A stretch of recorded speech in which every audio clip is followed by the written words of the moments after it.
Hi, I'm Amber, and welcome to the Lone Star Keto Podcast. Today, I have a special guest, Scott Myslinski. I hope I said that right. I'm the worst with names. But he is the founder and the host of the Carnivore Cast. So welcome, Scott. Thank you, Amber. Super excited to be here and great to be chatting with you today. Awesome. Can you give us a little bit of your background before we get started? Kind of like, why did you get into carnivore? Why is it so important to you to spread the knowledge and to do the podcast you do? Because you've had a ton of really good people on. So obviously this is a passion for you. So kind of tell us how you got all that whole story. Including yourself, one of my favorite guests today. Yes. That was fun. Yeah. So I'll start with how I found carnivore, and then I can shift into the podcast a bit and why I do it. So carnivore for me started in the fall of 2016. I think it was October. And previously, I come up from a background of growing up. I was never really overweight. I was overweight. I wasn't obese. I wasn't what most people would look at and say that person's fat, but I did have some extra belly fat, some extra body fat going on. And I ate a lot of packaged junk food, frozen pizzas, mozzarella sticks, chocolate milk, typical standard American diet, kid stuff, chips. And, around middle school, I was fortunate enough to get roped into rowing, competitive rowing. Some people know it as crew, which was fantastic for me. It really motivated me to have more of a purpose in life, become more dedicated, build something to work towards and really work hard at. And I continued to eat poorly while doing that, but I got in much better shape. There's a lot you can get away with metabolically when you're 15 years old. And I rode competitively into college and was recruited and rode for competitively for 8 years as a lightweight rower, which involves, 2 to 3 hours of moderate intensity cardio on the river or on an erg machine, a rowing machine, year round, pretty much, sometimes twice a day. And that really takes its toll, and it requires a lot of food. And I was eating a lot of not great food for most of it. When I got more advanced, I emphasized protein more, but it was a lot of, Greek yogurt, lean meats, and a lot of carbs too. And a lot of fast acting carbs. I was eating gels and things like that. And then with rowing, lightweight rowing specifically, you need to make weight similar to wrestling or other sports. That's why there's a weight class. So a lot of times people would cut 10 to 20 pounds in a week and regain it for every race. And so it developed some not great relationships with food. I had really low muscle mass despite rowing all the time because, chronic cardio is not great for your muscle, especially when you're not paying very close attention to your nutrition and when you're cutting weight. And I was also using a lot of painkillers, not any more than, the typical person would use in a day or what is suggested on the bottle. But if you take 2 Aleve twice a day for 3 years, turns out it wrecks your gut health and your hormones, which no one told me. And there's now more and more research coming out talking about the dangers of NSAIDs. And so, coming out of school and graduating into the working world and working 80 hours a week in high stress jobs, traveling all the time. I was a management consultant. I didn't really know how I would be able to maintain my weight. And I was dealing with these gut issues from the NSAIDs and from this unhealthy relationship with food. And, I was carrying some extra body fat. And so I got into, thankfully, I got kind of steered towards paleo. And this was back in 2014, paleo and kind of intermittent fasting and something close to kind of the Tim Ferriss slow carb diet. I was doing it horribly wrong. I was eating skinless, boneless chicken breasts, boiled, and big salads and lots and lots of nuts and fruit, which wasn't great. But, slowly I evolved over my working years, adding in intermittent fasting, moving closer and closer to keto, even before keto was popular. I have to thank, Mark Sisson and Rob Wolf and this gentleman in the UK, Sam Feltham, who has a brand called Smash the Fat. And they were all kind of advocating keto before it was keto. And so that was working really well for me. And, you know, in October of 2016, I heard this podcast with Amber O'Hearn, and I was also paying a lot of attention to Ash Simmons. He's the Carnivores Creed guy, or some people might know him by his High Stakes website. He's a software engineer out of Australia who I think has been carnivore/zero carb for decades, over 20 years. Wow. And he posts a lot of great science and, you know, research from Gary Taubes and others about how calories are not necessarily the best metric and all this stuff. So I knew of him. I was already eating a very meat heavy keto diet, not really limiting protein at all. And I heard Amber O'Hearn on the Two Keto Dudes podcast talking about how plants may not just be not necessary, but actually harmful. And a lot of the research around vegetables and plants is the same crap epidemiology that tells us to limit saturated fat and get rid of eggs and things like that. And that really struck home with me. And I said, hey, I'm already pretty close to this. I'm looking for a way where I can eat as much as I want and improve my health and, you know, frankly, kind of vainly build muscle and lose body fat, look better. I think everyone wants that to some degree. And, this seemed like it might be that. And so I said, hey, what the heck, I'll try it. And around the same time, I think December, January of that year, Sean Baker was doing it. This was way before he was popular on Twitter or any social media, way prior to Joe Rogan. And so I was starting it around the same time as him. And I did everything wrong you can imagine. There are a lot of mistakes you can make on the carnivore diet, which there's a lot of great resources out there today, like MeatRx and, you know, Sean's book, Paul Saladino's book. You know, everyone has a fantastic getting started with carnivore resource now. But that wasn't really available to me, or at least I didn't know of it. There was the Zeroing In on Health Facebook group, which is fantastic. There's some veterans there who've been doing carnivore for you know, decades. But I was really shooting in the dark and making a lot of mistakes. But despite my poor approach to carnivore, my energy improved tremendously. My sleep actually got a little bit worse, but I felt like I needed less sleep. I was less reliant on coffee. I got stronger in the gym, recovered better from my workouts. I felt even more of like the keto mental high on carnivore and sustained energy and mental acuity than I did on keto. And I was feeling more full and really satisfied with the foods I was eating. So it was a great revelation for me. And then slowly but surely over the last, 3-4 years, I've gotten a lot smarter about it. I've tweaked my approach and learned, and more of these resources have come out, which have taught me a lot. And also, 2 years ago, I started the podcast. And at the time, there were a lot of fantastic keto podcasts like Dr. Anthony Gustin, his Keto Answers podcast, Vanessa Spina, Ketogenic Girl, Two Keto Dudes. I think Human Performance Outliers had started at that point, many others, but none of them were called carnivore, and none of them were specifically geared towards the carnivore diet. And, when you search carnivore in Apple Podcasts, a bunch of random episodes came up, but there was no carnivore podcasts. And so I said, hey, I'm really interested in this. I want to have conversations with these people. My girlfriend at the time was really encouraging me to start it. And so I said, I'll give it a shot. I'll start with 3 episodes, and people were willing to come on, which is awesome. I'm always really grateful that people are willing to be guests.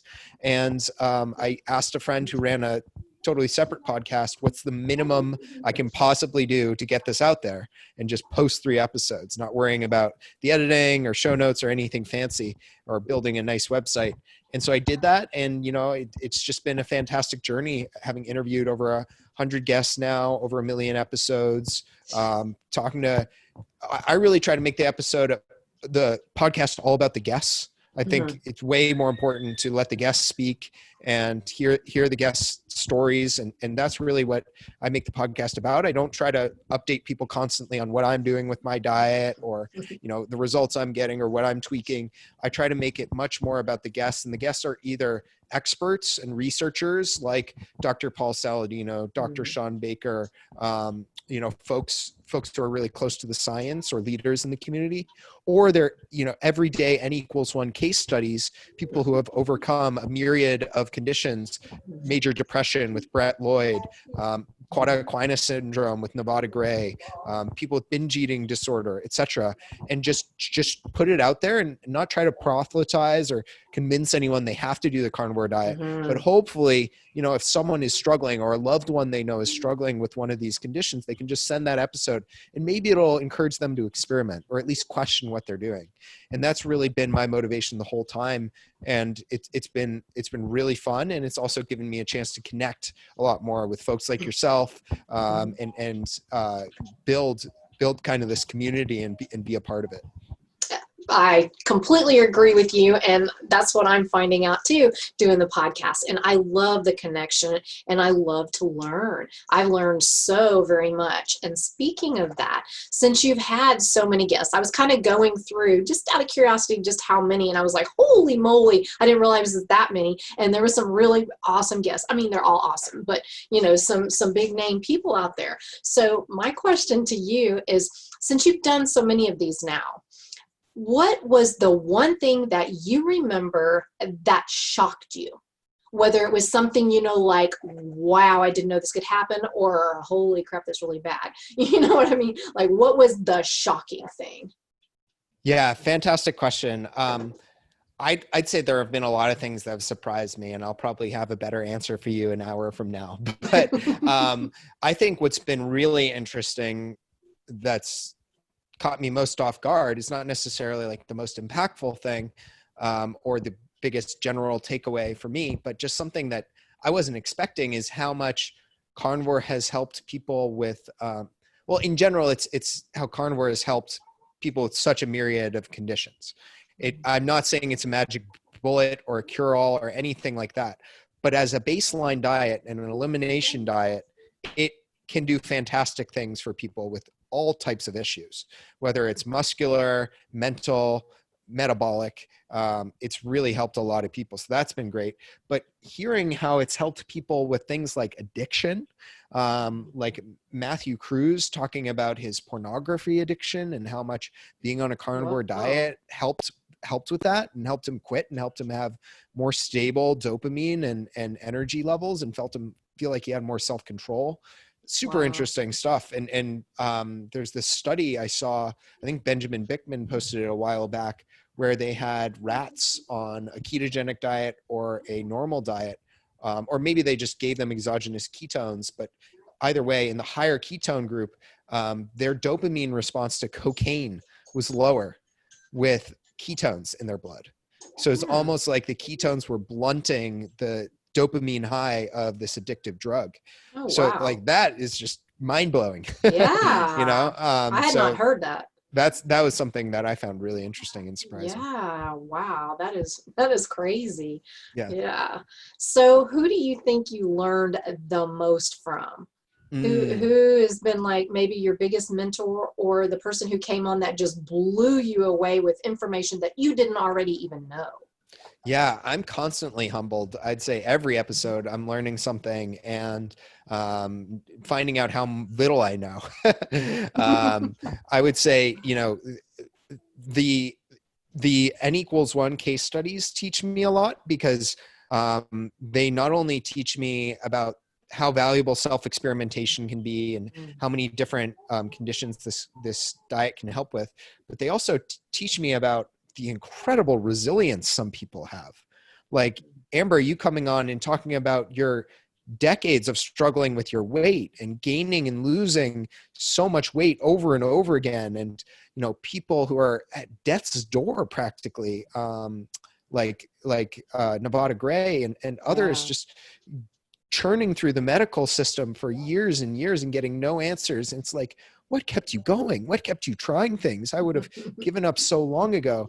And then there's, of course, some of the researchers and experts in this space, like Sean Baker and Paul Saladino, who are just not only bringing great insights and great new learnings, but also like being able to step back and say like, hey, let's look at the bigger picture. I'm learning from them. And then, lastly, I would say some of the veterans, folks like Kelly Hogan and Dr. Lisa, I'm going to pronounce her last name wrong, Wiedemann, who's the carnivore doctor. They've been helping people in the Zeroing In on Health group for over 10 years. they're fantastic too. They've seen it all. They know everything. And there's so much expertise and wisdom in that. So yeah, I'm sorry, I'm kind of dodging your question, but there's no one person I've learned the No, most that's from. good. That's good. No, I like that answer. I think that's really good because I agree with you, you know, and the more people I interview, whether it's with MeterX or on this podcast, there's so much to learn from it. And even if it's not scientific kind of things, there's other things you learn from it. And I think it's amazing. And it is just, like you said, it's humbling and it's amazing. And, you know, I know that you have such a passion for this. And, you know, where do you see yourself going with this? I mean, you've done remarkably well. I'm like, how did you, you know, do all of this? Because I'm over here going, oh, goodness, this is hard. Yeah, I mean, you're doing quite a lot too, Amber. I wouldn't sell yourself short. You're doing fantastic work with multiple podcasts and MeetRx and your website and everything great you're doing. I would say for me, it's just been about consistency. The goal has always been put out consistent content. I don't pay close attention to the downloads per episode or how many people are viewing it or sharing it or liking. I'm just trying to put out good content that hopefully helps people and hopefully, you know, raises that question in someone's mind of, you know, should I try something different with my diet? Could I be feeling better? So for me, it's been, the goal has always been one podcast a week, and I've always hit at least that. And you know, I have a day job. I'm never going to make a serious income off of Carnivore Cast, nowhere close to it. And I put out one episode a week. I spend, you know, 5 to 10 hours a week on the podcast and related activities. And my goal is just to continue to diversify my guests. You know, most recently I've tried to have more farmers and ranchers on to get more of that perspective. Like that. You know, I try to branch out beyond just, you know, big names in the carnivore community to trying to have a lot of people on who have never been on a podcast before. And they're extremely nervous, but then they knock it out of the park. Like Nevada Gray had never been on a podcast. Brett Lloyd had never been on a podcast. Chris Donahue had never been on a podcast. A lot of these people, and just trying to bring their voice out and shine a light on them. That's really rewarding for me. Yeah, it's very rewarding. I totally agree with that. And there are so many wonderful people out there. And that's what I want to do, is showcase all these wonderful people. Okay, so we talked about wonderful people, but we also have some that are less than wonderful in our community. And, you know, I'm seeing so much controversy right now. And I'm just like, why? Is it just because we're all just locked up and feeling, you know, crazier than normal, that there's this need to lash out at everything? And so I kind of want to get your opinion on a few of the controversial things. And some of this has been controversial for a long time, but you know, there are a few that just popped up here recently, and I'm going to ask you about it just to kind of get your opinion where you stand. So I think it's kind of interesting. I love hearing different people, you know, say that. Okay, so do you believe that every carnivore should incorporate organ meats? Yeah. So first, just to address your comment, I think people are bored and locked up and looking for drama and excitement. I think that's the problem. I like to assume positive intent with everyone and everything. And I think, you know, if people are tirelessly putting out content, even if they're making money from it, if they're spending long hours creating content, writing books, creating podcasts about the carnivore diet, answering people's questions, they're in it to help people. And I think everyone in this community really wants to help people and wants people to get healthier. How they go about it may be very different, and they may raise some feathers and they may heckle and they may argue. But I think everyone in general has that goal of get people healthier. So I'll say that to start. To answer your question about organ meats, I don't think it's completely necessary. That's kind of the null hypothesis. I'm not convinced you need them. A lot of successful long-term carnivores have been fine without them. That is not evidence that you definitely don't need them, but it points towards a hypothesis that you may not need them. I personally incorporate them because I like it. I don't mind it.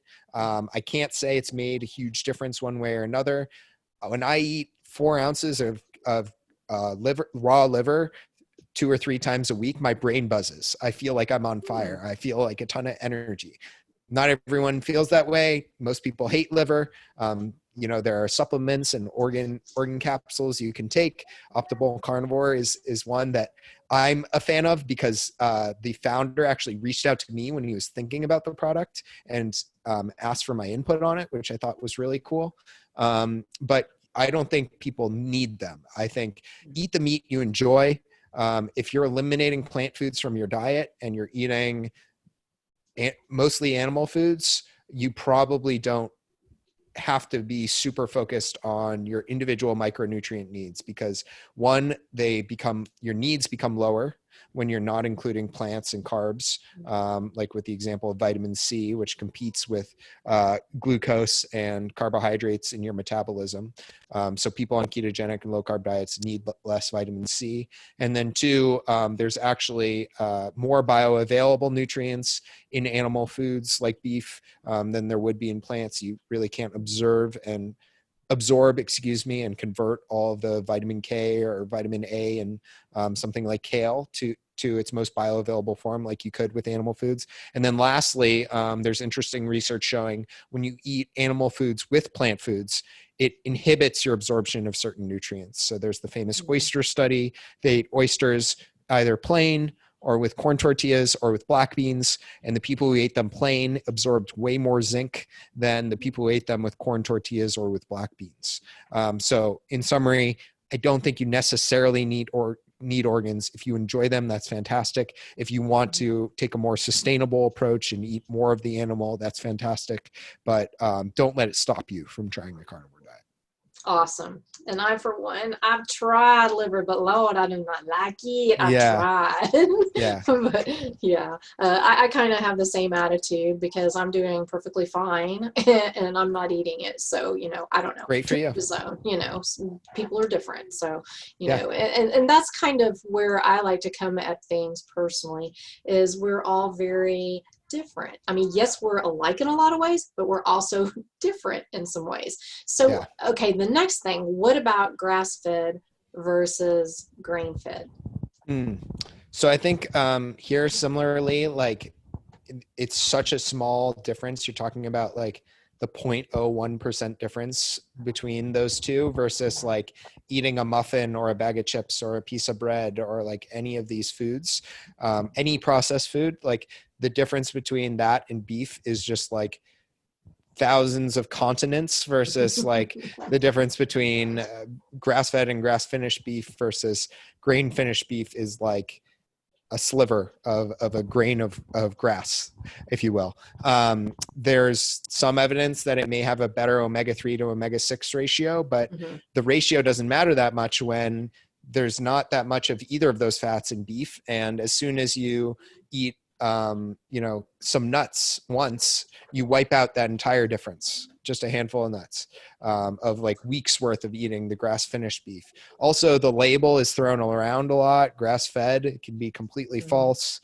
How they raise the animal can be very different. You can have animals that are raised on grain that are raised regeneratively. They spend 80% of their life on pasture anyways. So grass fed is a misnomer. All cows are grass fed for most of their life. And then, there's not great evidence. There's no evidence that people are healthier eating grass finished versus grain finished meat. So I'd say eat the meat you enjoy, eat the meat you can afford and like buying. And if you like buying from your local farmer and they happen to grass finish their beef, then fantastic. If not, then don't worry about it. If you want to vote with your dollars and support regenerative ranchers, whether they're grain finishing or grass finishing their cattle, that's great. That's a totally separate issue, but no one should feel like they have to eat grass finished beef to have success with this diet. Agree, 100%. I tend to eat a lot of the grass fed because that is just what I happen to like, and that we can get pretty consistently. I'm real picky about the grind, and if there's any bounce back, I'm done with it. I'm done with it. I do not do bounce back. So I like the tender, and just it so happened that what I'm getting is tender. So it's not because, oh my gosh, it has grass fed on the label. No, Nice. that's not why I get it. I mean, you know, if it's a bonus, yay, but whatever. Yeah, good for Okay, you. let's see. Okay, so coffee or not coffee? So coffee is super interesting to me. Again, I think if you're performing well, feeling good, happy with your body composition, health is good, digestion is good, sleep is good, then do whatever works for you. You know, as long as you're not drinking like 10 pots a day, you're probably fine. I think biasing your coffee towards earlier in the day is always good. I think making sure you're not putting a lot of sugar or other stuff in it is probably good. But I'm not vehemently against coffee. For me personally, I found that I had to get rid of coffee. I did carnivore for 2 years with coffee. And then I have an Oura ring which tracks my deep sleep. I sleep like a log, and I thought I was sleeping great. I was sleeping 9 hours a night, but I wasn't getting hardly any deep sleep. I was getting less than 20 minutes a night of deep sleep. And so a lot of people are like, I sleep fine. I can drink all the coffee in the world. I can drink alcohol. You don't know how well you're sleeping.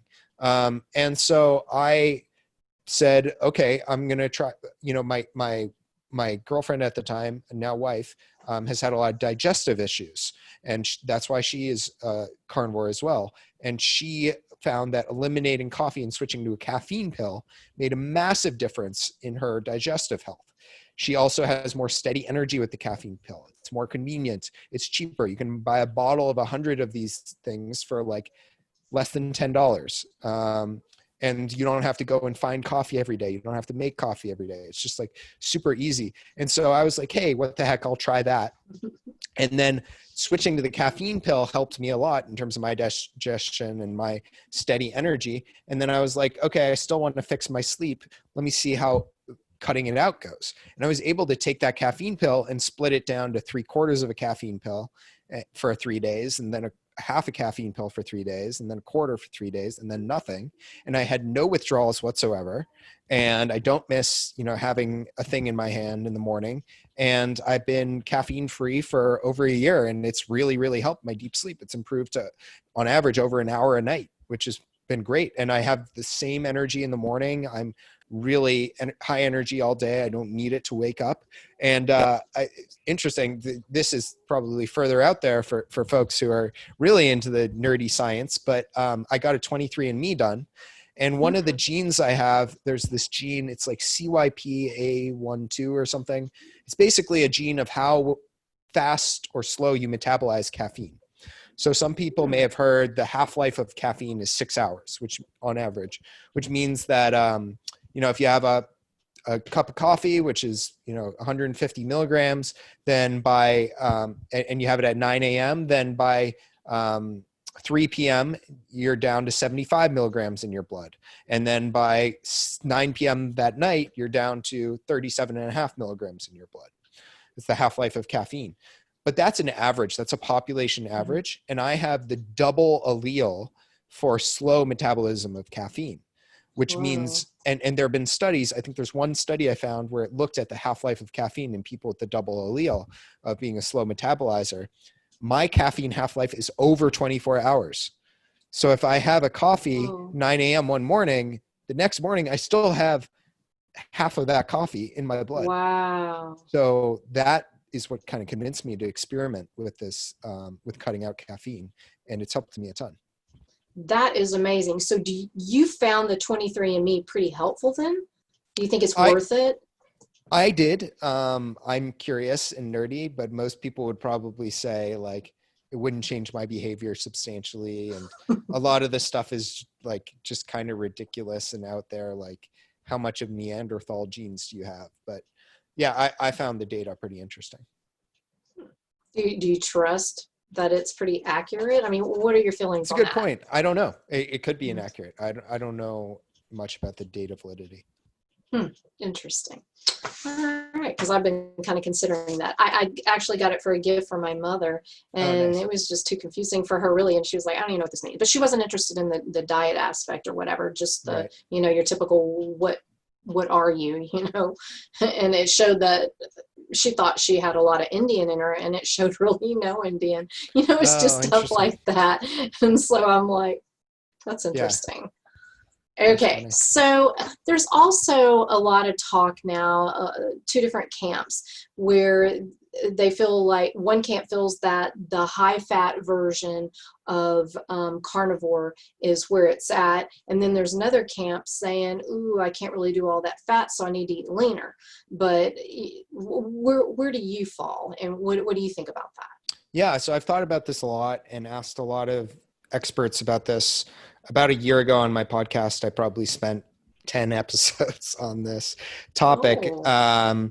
And my conclusion after all of that is it varies by individual, it varies by your goals, and you really have to test.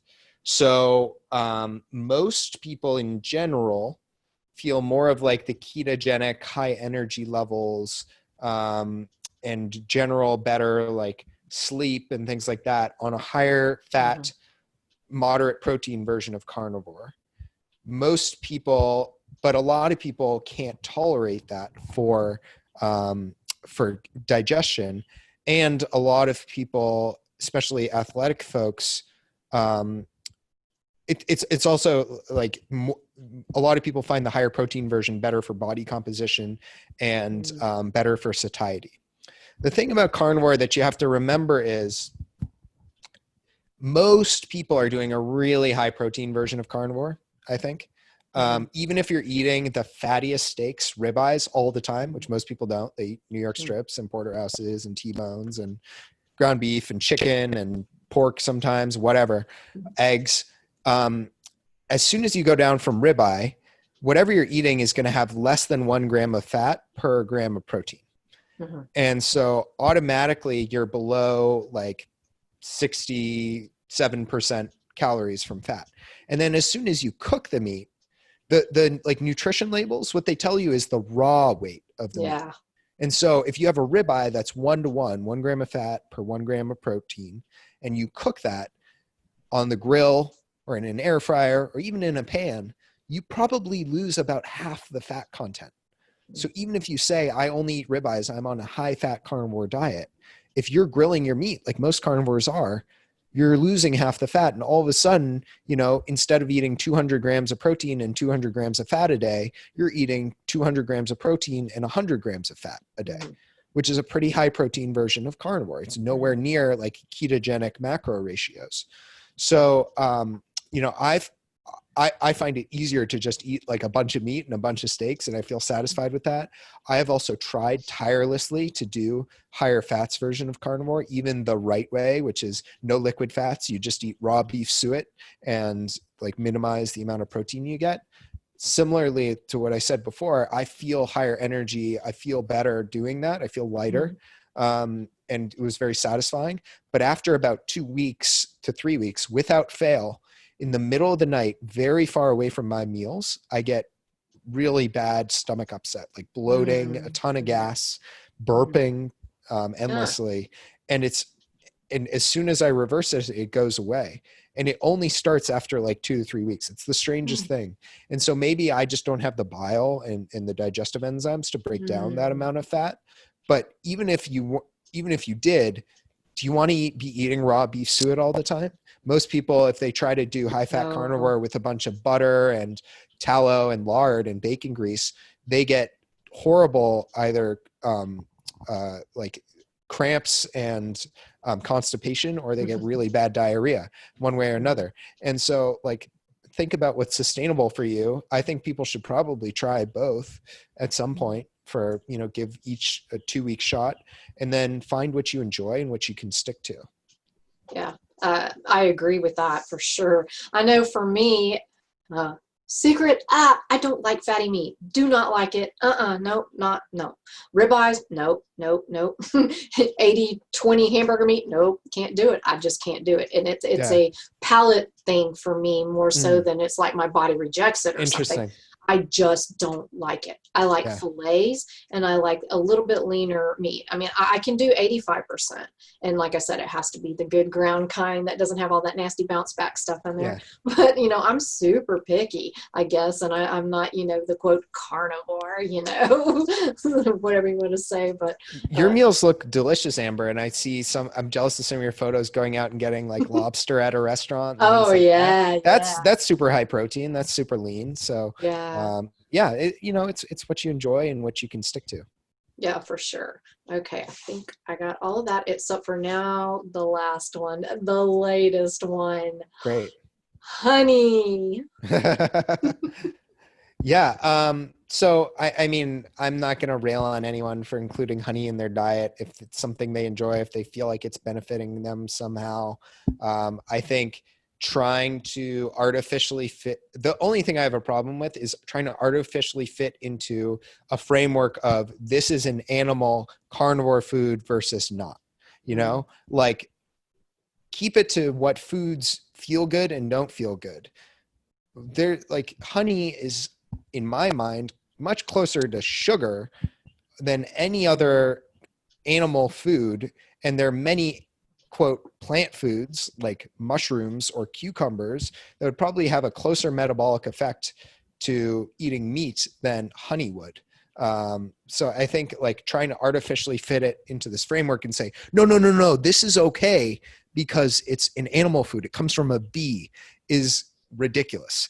I think if you want to make arguments about how it's improving your metabolism and it's giving you a certain amount of energy and it's not safe to be in ketosis all the time, fine. Like that science is a little bit beyond me. You may be right, you may not. I'm not sure. And if you think it's benefiting you and you feel great with it, go for it, include it. That's great. But saying that you have to include it or saying that it fits because it's part of this evolutionary framework or carnivore framework, I think is kind of stretching it in my mind. But Yeah. that's just my opinion. It's kind of a shame because honey, ooh, I used to love that. I had that like every day. I would eat a peanut butter and honey sandwich. Oh, But I did. But I tested my blood sugar with when I had honey because I was just curious because it's one of the things that I ate all the time. Oh no. That's a yeah. No good. no, Wow. not good. Well, actually, it was more like this for a while. It was Wow. not good. So I know for me and my body, I can't do that. But if Cool. somebody else wants to do it and it works for them, hey, whatever, that's all Yeah, good. sure. But yeah, I kind of wondered about that controversy because a bee takes stuff from a flower to produce that. So is it like really the bee making it? I mean, it's like, so I don't know where that actually falls. Yeah. Is it really an animal food? Is it like a cow Yeah. with milk? I don't Yeah. know.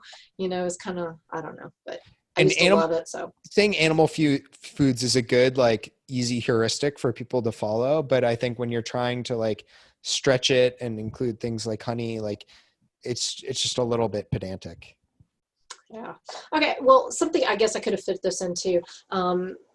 You hear a lot about, labels, being labeled, and let's face it, we kind of all want to fit into categories to a degree. That's just human nature. So when you have things like, okay, keto, carnivore, the lion diet, you have all these little categories.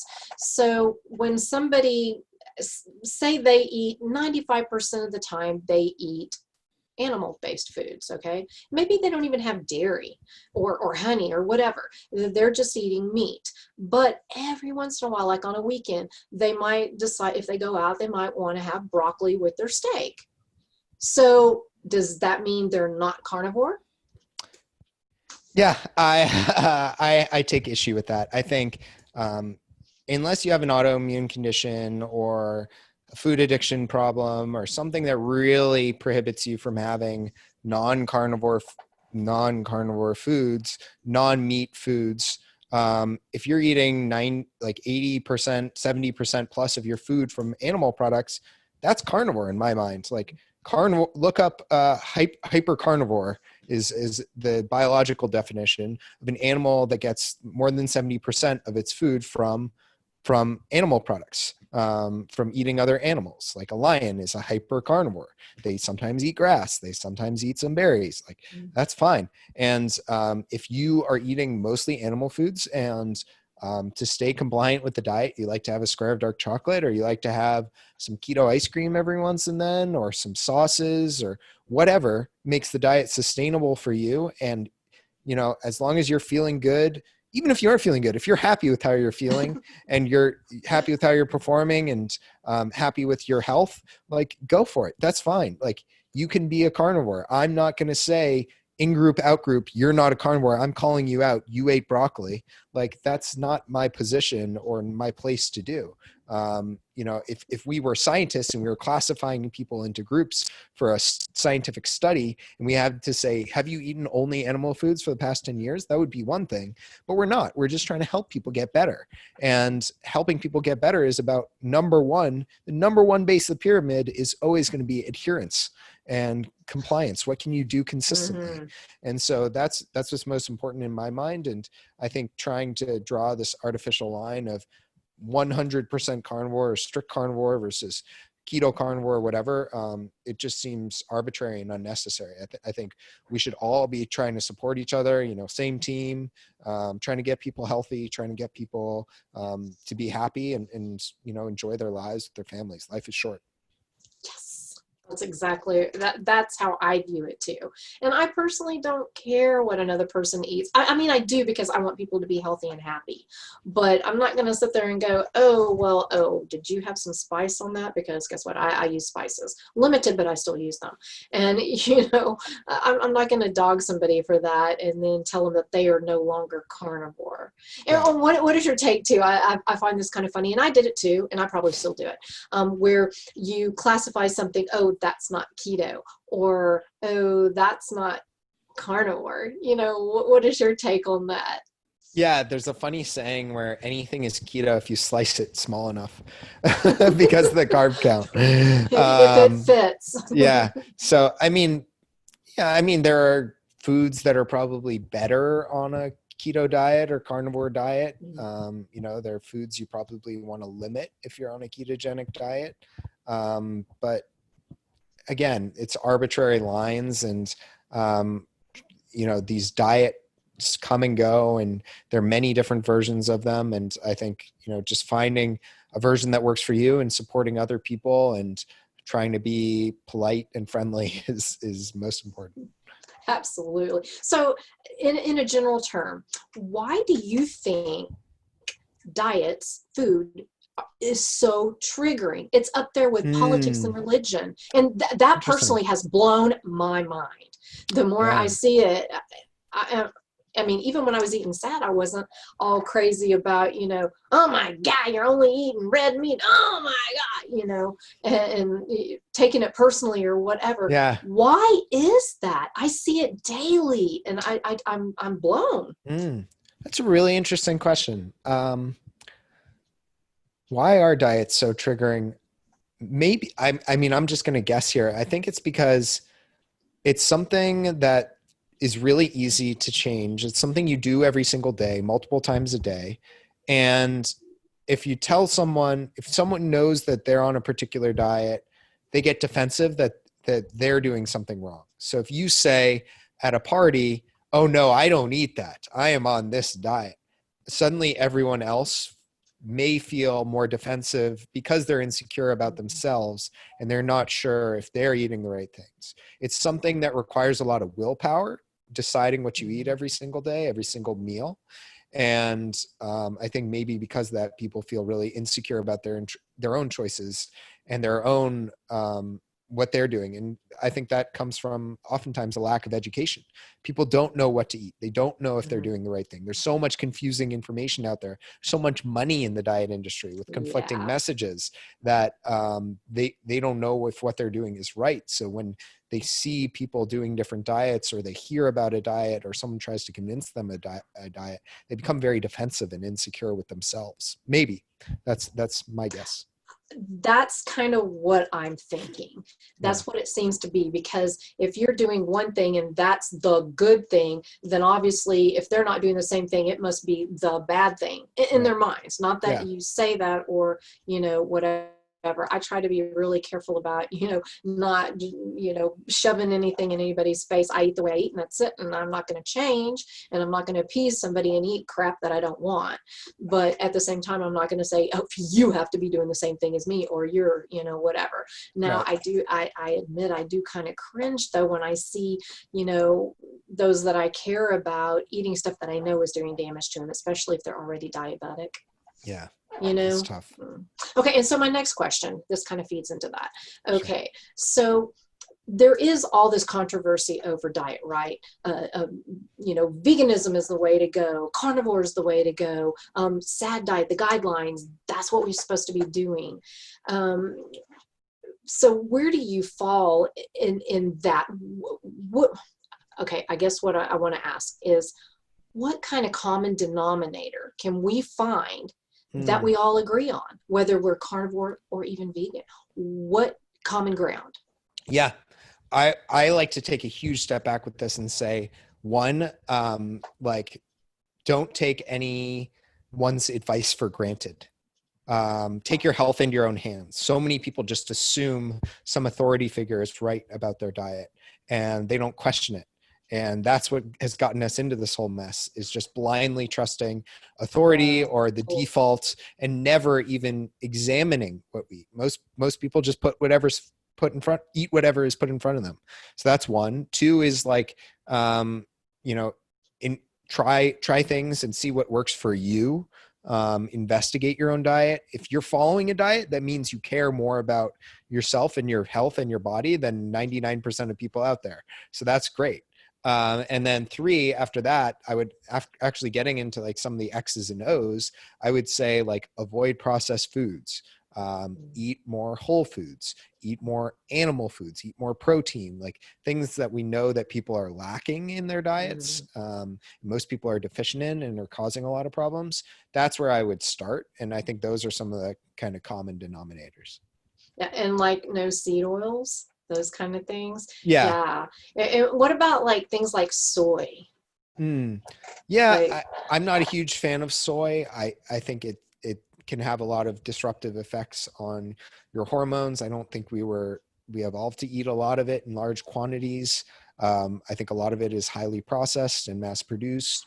And so I personally don't consume, I try to consume none of it. I don't think I'm consuming much or any of it. But yeah, again, like if someone is eating like soybeans and soy milk, and then otherwise they're eating all whole foods, and no processed foods and no seed oils and no sugar, like they're probably healthier than 99.9% of people out there. exactly. And see, that's the thing. I mean, I don't really care what diet you're doing if you're healthy, you feel good, and you're doing it for the right reasons. I shouldn't say the right reasons. I mean, you know, I get the moral stand on some things and religious reasons. I get that, and I'm not putting that down. But you know, some of the things, but like, you know, the whole foods, whether you're vegan or carnivore, whole foods matter. Keto, whole foods matter, because you can do a crappy version of keto. And I at one time was doing all that too, you know, the reproducing everything and you know, getting some of the products, ooh, it's keto, you know, and doing those kind of things. I mean, I'm guilty of that too, but I kind of like, you know, evolved. But so you can do a bad version of anything. Yeah. But I think you're right with the whole foods is a big thing for sure. Okay, let me make sure that I got all these questions before I ask you one thing. No problem. Okay, you kind of touched on this a little bit, but... And I need to jump in a couple minutes. I'm so sorry, Amber. Oh, no, no problem. Okay, well, here, let's just get to this real quick. Okay. We were talking beforehand and about raw dog food, Mm, feeding your dog raw. Can you yeah. just kind of give us a little bit of information on that and why you did that? Because Yeah. it's kind of a big thing for me right now because my dog just was diagnosed with diabetes. So I'm curious. Yeah, so dogs are definitely carnivores. You know, they evolved from wolves. They're even more carnivorous than us in their digestion, I think. And we did a lot of research on feeding dogs raw diets. Dr. Karen Becker, I think is her name, is a famous vet who has a lot of great videos on this and other topics around veterinary health. And she advocates a raw diet.